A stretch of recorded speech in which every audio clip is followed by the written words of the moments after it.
Hola, mi nombre es Lucía Viridiana Hernández Juárez, soy facilitadora del taller Educación Emocional, parte de las actividades del Departamento de Empoderamiento para las Mujeres de la Secretaría para la Igualdad Sustantiva de Género del Ayuntamiento de Puebla. El objetivo principal de este taller es comprender la importancia de las emociones en la primera infancia. ¿Por qué la primera infancia? En la primera infancia es el proceso donde un niño empieza a desarrollar las estructuras cerebrales de su cerebro, el cual le permitirá tener estas habilidades socioemocionales durante su desarrollo y en la vida adulta. Este taller se ha impartido a diverso público, se ha impartido a maestros, a padres de familia y ha tenido un impacto positivo para la crianza de niños y niñas y adolescentes. Y bueno, antes de entrar al tema, tenemos que entender qué comprendemos por emociones. Y es importante mencionar que nuestra sociedad no está preparada para hablar emociones por diversas estructuras de género patriarcales que están inmersas en nuestro sistema social. Y al haber eso, no somos conscientes del impacto que tienen las emociones, no solo a nivel individual, sino en el mundo. Y bueno, es conveniente hablar, antes de entrarnos al tema de emociones, su etimología. ¿De dónde proviene el significado de emociones? Etimológicamente se deriva de la palabra latina emovere, que significa remover, excitar o conmover. Y bueno, a través de eso ya comprendemos qué son las emociones, que son un estado afectivo que experimentamos, una reacción subjetiva al ambiente que viene acompañada de cambios orgánicos, fisiológicos y endocrinos de origen innato influidos por la experiencia. Cuando decimos innato, queremos decir que viene nuestra carga genética. Todos los seres humanos experimentamos estas emociones primarias, que ya lo vamos a ver más adelante, y nos vamos a dar cuenta que cada emoción con la que nacemos tiene una función, y también con esto rompemos los estigmas y el falso pensamiento que las emociones son propias de la feminidad. Hombres y mujeres, niñas, niños y adolescentes pueden experimentar todas estas emociones de manera natural.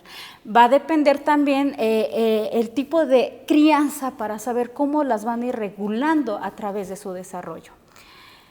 Y por eso les puse esta imagen que es muy importante, que nos habla de los mitos de las emociones. ¿Qué mitos encontramos? Estos son algunos mitos, pero un mito que encontramos es que hay emociones buenas y malas.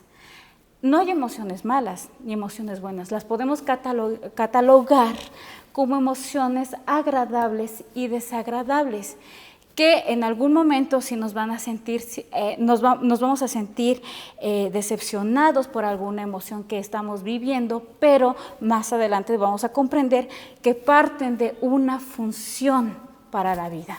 Otro mito que hay acerca de las emociones es cuando una persona está triste hay que animarla. Aquí, por ejemplo, cuando encontramos una persona que está pasando por una situación triste, es necesario validar las emociones sin revictimizar a la persona. Es mejor apoyarla, darle su espacio, y cuando ella se sienta preparada para que puedan hablar de lo que le está sucediendo, lo cual la mantiene triste, pueda haber este vínculo de confianza y abordar, validando emociones sin juzgar, criticar o dar consejos que a lo mejor en ese momento no son necesarios, porque a veces las personas que están pasando por una situación triste solo necesitan ser escuchadas. Nosotros podemos desarrollar la escucha activa y con esto validaríamos la emoción. Otro mito que es muy recurrente en toda nuestra sociedad, y creo que esto se ve más reflejado cuando somos adolescentes o estamos en una etapa de desarrollo de juventud, es el si me distraigo, la tristeza desaparece. Y entonces se crea este pensamiento de que estoy triste y saliendo a bailar o distrayéndome va a desaparecer la tristeza. La tristeza va a estar ahí. Si esta tristeza no se saca de una manera regulada, esta tristeza puede somatizar y convertirse en una enfermedad a futuro. O si esta tristeza no es tratada porque se quiere distraer, se quiere borrar en el momento, puede convertirse más adelante, hablando en un contexto más fuerte, puede convertirse en una depresión. Existe otro mito que nos dice, para ser feliz hay que tratar de estar alegre siempre. No existe persona que siempre se mantenga alegre. En un día podemos experimentar diversas emociones de acuerdo a lo que estemos viviendo o pasando en algún momento, y van a haber cambios de intensidades o cambios emocionales. Entonces, este mito de estar siempre alegre no es verdad, y nos habla de que hay algo atrás que esta persona quiere ocultar a través de la alegría. Otro mito que es mostrar emociones es de débiles. Es algo que puede suceder más en una familia rígida en emociones, donde no se habla emociones tanto en mujeres como en hombres, pero esto también se va a ver más reflejado en lo masculino. Muy pocos hombres son capaces de externar lo que están sintiendo entre sus amigos, entre su familia, porque parte de una crianza donde lo emocional siempre ha estado olvidado. Muy pocas, en una crianza rígida, tradicional y machista, es difícil poder hablar de las emociones, de experimentarlas, de regularlas y de hablar de ellas. Y estos son algunos mitos que quise ponerles. Hay muchos más mitos a lo largo de nuestra vida, de convivencias con amigos, maestros. En el trabajo vamos a escuchar más mitos acerca de las emociones. Quise mostrarles algunos para que puedan darse una idea de lo que no es verdad en las emociones. Y bueno, ¿por qué las emociones son importantes? Es importante cuestionar esta incógnita, porque son las emociones las que nos permiten afrontar situaciones demasiado difíciles o de riesgos, las pérdidas irreparables, la persistencia en un logro o alcanzar un objetivo a través de las frustraciones. Más adelante vamos a ver que estas emociones tienen funciones que no vienen de manera intelectual, que las vamos pensando, simplemente actúan de manera natural al ser emociones que vienen en nuestra carga genética. Y bueno, en este sentido, nuestro bagaje emocional tiene un valor de supervivencia. Las emociones nos han ayudado a evolucionar, a sobrevivir a través de la evolución del hombre. Y esta importancia se ve confirmada por el hecho que las emociones han terminado integrándose en nuestro sistema nervioso en forma de tendencias innatas y automáticas. Como lo dije en un principio, parte de nuestra biología. Y bueno, aquí tenemos los tipos de emociones. Vamos a clasificar las emociones por emociones primarias y emociones secundarias. Las emociones primarias son aquellas que se consideran elementales e innatas. Todos nacemos con ellas y pueden detectarse por las expresiones faciales características. Cuando alguien sonríe, sabemos que está pasando por algo agradable. Cuando alguien frunce el ceño, sabemos que puede estar pasando una situación de enojo o desagrado en la persona. Son visibles de manera fisiológica.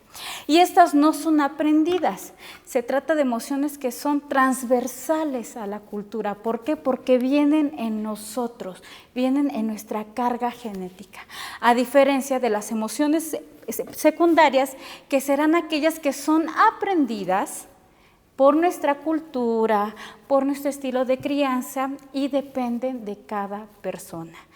Más adelante vamos a ver las emociones secundarias, les puse un cuadro para que puedan detectarlas. Y bueno, aquí vamos a clasificar también las emociones. Ya vimos en los mitos que no hay emociones malas ni buenas, las podemos catalogar por agradables y desagradables. ¿Cuáles son las emociones agradables? Son aquellas que implican sentimientos agradables, valoración de la situación como beneficiosa, tienen una duración temporal muy corta y movilizan escasos recursos para su afrontamiento. La alegría puede considerarse como una emoción agradable porque nos produce esa sensación de bienestar. Y yo no necesito de muchos recursos internos para estar alegre. El simple hecho de ver a mi hijo que ya aprendió a caminar me va a sacar una sonrisa de alegría por ese suceso. A diferencia de las desagradables que implican sentimientos desagradables como el enojo, la tristeza, pueden considerarse en emociones desagradables que sí nos llegan a sentir este desagrado por alguna vivencia, pero tienen una función que nos va a permitir valorar la situación que estamos viviendo y no repetirla o saber manejar ciertas situaciones. Y en estas emociones desagradables, la valoración de la situación como dañina y implica muchos recursos para su afrontamiento. Cuando estoy triste, en una situación de tristeza, necesito muchos recursos internos que me puedan ayudar a sacar esa emoción que tengo contenida. La pérdida de algún familiar, el duelo por alguna pérdida de trabajo, muerte, me va a implicar tratar de que mi cuerpo pueda sacar esa emoción de manera sana para que en un futuro no somatice y se vuelva en una enfermedad que ponga en peligro mi salud. Ahora veremos la clasificación de emociones de acuerdo a este psicólogo Robert Plutchik.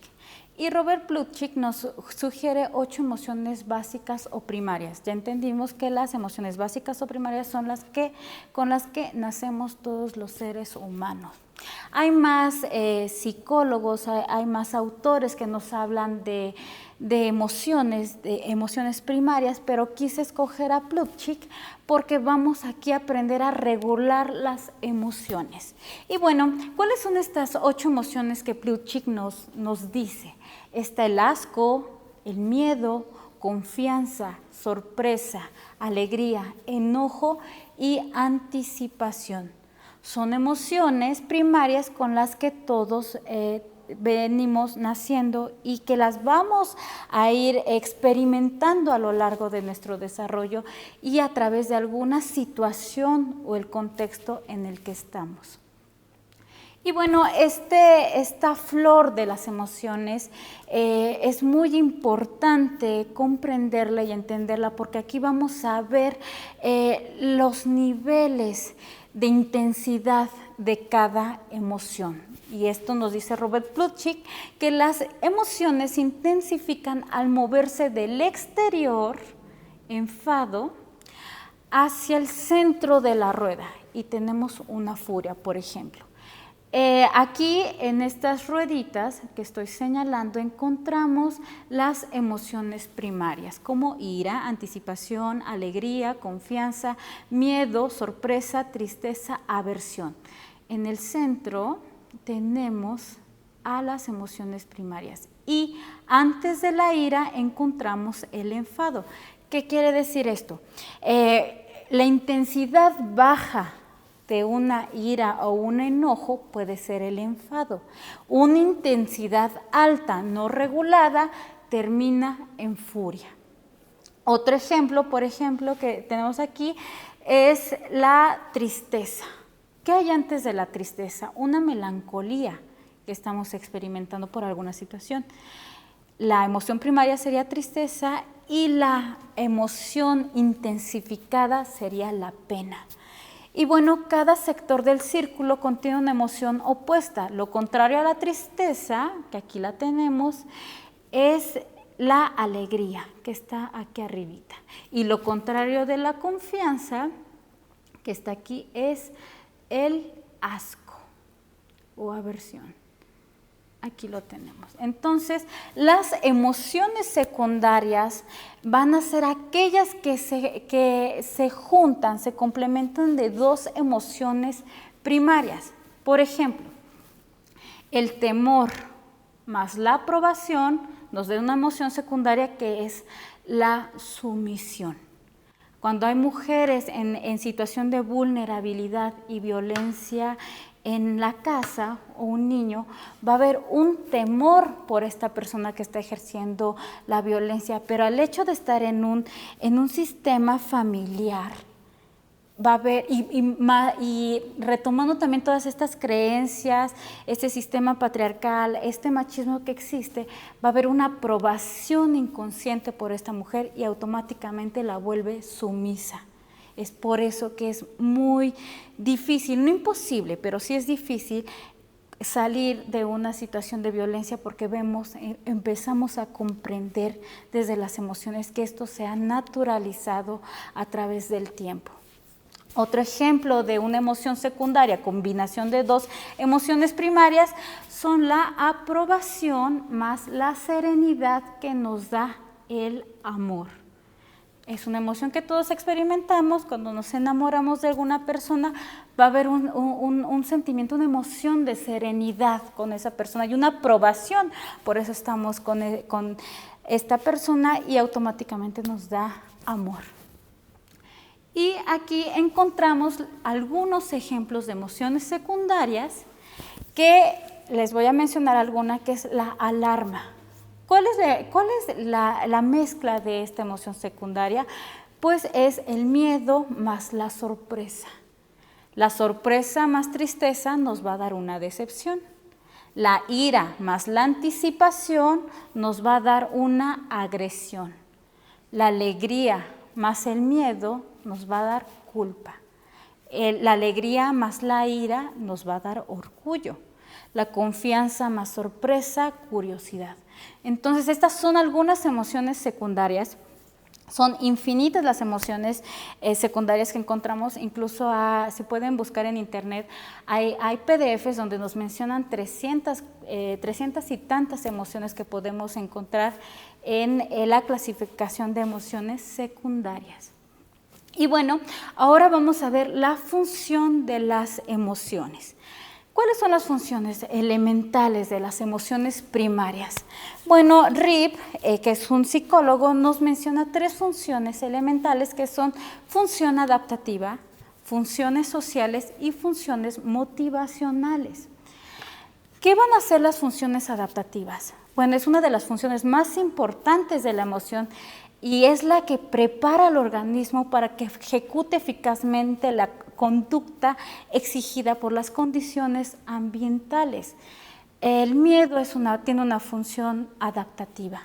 Nos va a proteger de alguna situación de vulnerabilidad o riesgo en la que nos encontramos. Y esto va a movilizar la energía necesaria para ello, así como dirigiendo la conducta, acercando o alejando hacia un objetivo determinado. Otra función que encontramos dentro de las emociones son las funciones motivacionales. La relación entre emoción y motivación es íntima, ya que se trata de una experiencia presente en cualquier tipo de actividad que posee las 2 principales características de la conducta motivada: dirección e intensidad. La emoción energiza la conducta motivada. Y por último, tenemos las funciones sociales, que destaca varias funciones sociales de las emociones, como facilitar la interacción social, controlar la conducta de los demás o regularla, y permitir la comunicación de los estados afectivos para promover la conducta prosocial. ¿Qué encontramos? ¿Qué emoción encontramos en estas funciones sociales? La alegría. ¿Qué nos va a permitir la alegría? Estar en un ambiente de confianza que nos haga sentir serenidad ante alguna situación. Un aula de clases, si se manifiesta desde una postura de empatía y alegría, va a generar una interacción social que va a generar también un vínculo de confianza y se puede trabajar de mejor manera con la población que quieren o incluso en la propia familia. Si hay un grado alto de una alegría que genera un vínculo de confianza, se puede generar una mayor comunicación activa y efectiva en relaciones con todos los agentes de la familia. Y aquí tenemos un cuadrito muy bonito que nos resume todas estas funciones adaptativas y las emociones. Por ejemplo, ¿qué nos va a dar el miedo? Protección. El enojo y la ira nos va a dar destrucción. La alegría nos va a dar reproducción, viéndola desde un ámbito biológico, pero pues también nos da esta colectividad. La alegría no solo se basa en cuestiones de reproducciones heterosexuales o de vincularnos con agentes, sino que también nos va a dar una colectividad, poder estar conviviendo entre todos de manera colectiva y sana. La tristeza nos da reintegración. ¿Qué quiero decir con reintegración? La tristeza va a generar cambios. Cuando nosotros generamos la autoconciencia, porque somos capaces de regular y entender nuestras emociones, cuando atravesamos un proceso triste o de tristeza, esto va a generar que podamos hacer cambios. Si algo me lastimó, una relación en la que yo estuve, una pareja o alguna situación me lastimó y me provocó una tristeza, tengo que aprender de ella para no repetir esto, reintegrarme y poder generar un cambio. El asco nos da un rechazo. Esto lo podemos ver con los pequeños cuando es la comida, que hay cosas que no les gustan y las rechazan. O puede ser de manera social, cuando una persona nos incomoda por cómo nos ve, cómo nos trata, o porque tiene algo que no nos gusta y no sabemos por qué, viene una emoción de asco, de rechazo hacia esta persona. Y la sorpresa nos da orientación, estar preparados para alguna situación. Y por ejemplo aquí, felicidad nos dice que nos da energía y permite distinguir lo que nos agrada. La tristeza nos permite asimilar situaciones negativas y pedir ayuda con otros. El miedo, anticiparnos de situaciones peligrosas. Si yo sé que por una calle a altas horas de la noche pueden asaltarme, voy a evitar ir por esa calle, voy a ir por un lugar con más luz, con más gente. Entonces, o si veo un perro que me está sacando los dientes, automáticamente mi cuerpo va a tener una emoción de miedo porque me está diciendo protégete. El enojo nos permite defendernos de agresiones.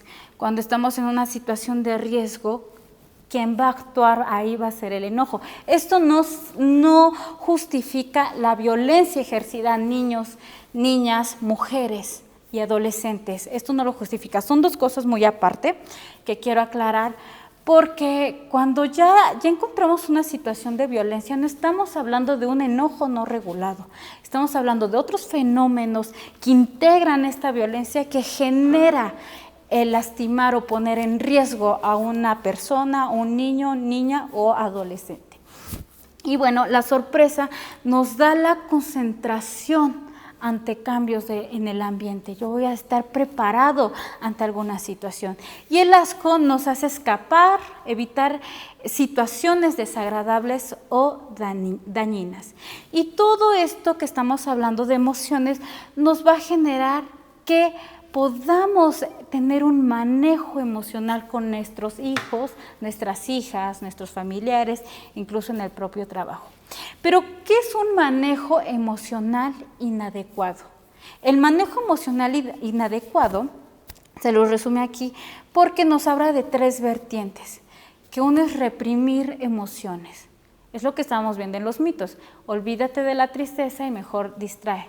Reprimo esa emoción, niego esa emoción, la estoy ignorando, y entonces esta emoción más adelante puede salir de una manera muy intensa que me puede poner en riesgo o puedo poner en riesgo a los demás, o se puede convertir a futuro en una enfermedad. Otra situación de manejo emocional inadecuado es ignorar las emociones. No quiero sentirme triste, quiero distraerme, quiero salir con mis amigos, quiero no saber nada de esta situación triste que está pasando. ¿Qué estoy haciendo? Al ignorar la emoción, mi cuerpo no va a saber cómo después sacar esa emoción que tengo guardada y me va a causar un daño. Y negar emociones. No voy a sentir, porque si siento soy débil. O he tenido muchas pérdidas en mi familia, ya no quiero sentir tristeza, me formo un caparazón inconsciente en mi persona para no sentir. Entonces estamos hablando de un manejo emocional inadecuado, a diferencia de un manejo emocional adecuado. ¿Qué encontramos en el manejo emocional adecuado? Bueno, identificar lo que siento. Y esto lo podemos hacer con nuestros hijos. Yo tengo que guiar a mi hijo para que él sepa qué está sintiendo. En primera, yo tengo que aprender el lenguaje emocional. Si yo como madre, padre, maestro, cuidador o cuidadora, no tengo un manejo, no tengo un lenguaje emocional, no voy a poder generar este manejo emocional a mi hijo o al niño que esté cuidando. Entonces necesito mi lenguaje emocional para identificar lo que siento. Hoy me siento triste, hoy me siento feliz, hoy me siento enojado, me siento enojado, me siento frustrado, no sé lo que estoy sintiendo. Pero al tener este lenguaje emocional, guío a mi hijo, a niños, niñas y adolescentes. Bueno, ¿qué encontramos también en el manejo emocional adecuado? La regulación y el manejar la emoción. Cuando yo ya puedo nombrar la emoción, puedo regular la emoción a través de herramientas que más adelante les voy a dar, como el termómetro de las emociones, para que ellos sepan manejar la intensidad de la emoción que están sintiendo. Y muy importante, como les dije en un principio, nombrar la emoción o sentimiento. Hijo, ¿te estás sintiendo triste? ¿Acaso veo que estás molesto? ¿Algo te molesta en mí? ¿Necesitas espacio? ¿Te sientes feliz? Entonces, todo con este bagaje y este lenguaje emocional le doy pauta al desarrollo de mi hijo para que pueda generar este manejo emocional adecuado. Y aquí les van algunas herramientas que son muy importantes de abordar, como el termómetro de las emociones, y lo podemos ver con la rueda de Robert Plutchik, que vimos la intensidad de cada emoción, y este termómetro nos habla de una situación de control, ambivalencia y sin control. Esto lo podemos adoptar, lo podemos poner en nuestra casa, en un lugar visible para que sea más fácil de identificar en nuestras escuelas, en cualquier lugar lo podemos poner en el trabajo. Entonces, ¿qué voy a hacer aquí yo? Identifico mi emoción, me siento hoy feliz de darles esta charla. Mi emoción de felicidad se encuentra en control, pero a lo mejor estoy en una situación de enojo y estoy en ambivalencia. ¿Qué quiere decir en ambivalencia? Que la emoción puede bajar a control o puede desfasarse y paso a sin control, y cuando este enojo pasa sin control se vuelve una furia y puede tener un final no tan agradable ante alguna situación a nivel individual o social. Entonces, este termómetro de emociones nos va a ayudar muchísimo para la regulación emocional. Otra herramienta que nos puede ayudar mucho en nuestra enseñanza emocional es el juego de memorama de emociones. Esto es más centrado en pequeñitos para empezarles a hacer ver qué emociones tenemos, y se basa en las emociones primarias. Es primordial, si queremos tener esta educación emocional, basarnos primero en las emociones primarias, porque ya vimos que son con las que todos nacemos. Adentrarnos en emociones secundarias puede ser más complejo para el niño de entenderlo, pero si nos centramos en las emociones básicas va a ser más fácil, y a lo largo del desarrollo ya va a poder integrar y reconocer las emociones secundarias. Pero este juego de memorama nos tiene las emociones primarias como el miedo, la alegría, sorpresa, tristeza, enojo, y podemos integrarlo con nuestra familia, alumnos, con quien queramos, pero se tiene que ver ante todo la carita. Aquí en miedo vemos un niño sorprendido, en alegría alguien feliz. Entonces, con este juego podemos ir generando estabilidad emocional con nuestros hijos. Otra herramienta muy importante para el manejo emocional de pequeños y pequeñas es leer cuentos de emociones. Esto va a generar que el niño empiece a identificar a través de la lectura, que también le va a generar muchas habilidades a futuro, pueda ir identificando emociones. Y aquí les puse algunos ejemplos, como El monstruo de colores, que es de Ana Llenas, y que es para población de niños de 1 año en adelante. ¿Y qué nos va a mostrar el monstruo de colores? Pues estas emociones primarias que vamos sintiendo y la intensidad de cada emoción. El bestiario de las emociones, que es a partir de 2 años, y nos habla de graciosos y expresivos animales para ir identificando y nombrarnos y saber nombrar emociones con población pequeña. Y las emociones de Nacho, que también lo pueden encontrar en internet, que va a hablar de las emociones que va él reconociendo a través de su desarrollo. Y este es a partir de 3 años. Otra herramienta muy importante, interesante y que va a generar que a los niños les guste es el juego de adivina la emoción que estoy haciendo. Es un tipo caras y gestos, pero va a permitir, aparte de la integración familiar, que es muy importante para el desarrollo del niño, el propio juego va a generar que el niño tenga la capacidad a través de las facciones faciales de reconocer las emociones. Y bueno, aquí el niño escoge una tarjeta y debe de representar la emoción mímicamente, no puede hablar, simplemente tiene que hacer gestos y el resto debe de adivinarla. Quien la acierta es el siguiente en salir y si son muchos integrantes los que están jugando se vuelve más divertido. Y por último tenemos la lotería de emociones, que eso también lo puede jugar toda la familia y es el típico juego que ya conocemos donde vamos nombrando en las tarjetas las emociones que van sintiendo, manejando las emociones primarias, las 8 emociones primarias y como se los dije, esto va a generar el impacto en el niño para que pueda tener un lenguaje emocional. Y con esto concluiría yo este breve taller que espero que les haya gustado, espero que les haya enriquecido no solo en su labor de crianza como padres, madres y cuidadores, sino que este taller pueda llegar a más gente y más población para que sepamos la importancia de las emociones en el desarrollo de primera infancia. Gracias.